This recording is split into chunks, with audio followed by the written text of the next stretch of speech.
সরকার 26তম কলকাতা আন্তর্জাতিক চলচ্চিত্র উৎসবে আপনাদের সকলকে স্বাগত জানাই। মাননীয় মুখ্যমন্ত্রী মমতা বন্দ্যোপাধ্যায়ের উদ্যোগে এবং কলকাতা আন্তর্জাতিক চলচ্চিত্র উৎসব কমিটির ব্যবস্থাপনা বর্তমান কোভিড-19 অতিমারীর পরিস্থিতিতে এবারের চলচ্চিত্র উৎসবকে সফল করতে আমাদের সকলের মূল মন্ত্র হয়ে উঠল the show must go on. কোভিড-19 প্রেক্ষাগৃহে প্রবেশের ক্ষেত্রে যথাযথ ফিজিক্যাল ডিস্টেন্সিং সুনিশ্চিত করতে এবছর সকলের জন্য বিনামূল্যে বুক মাই শোয়ের মাধ্যমে অনলাইনে বুকিং চালু রয়েছে।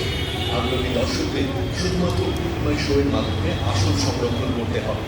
প্রেস কার্ড, ডেলিগেট কার্ড এবং গেস্ট কার্ড গ্রাহক সহ সকলের জন্য এবার বুক মাই শো থেকে অনলাইনে আসন সংরক্ষণ করা বাধ্যতামূলক। সব ডেলিগেট, প্রেস ও গেস্ট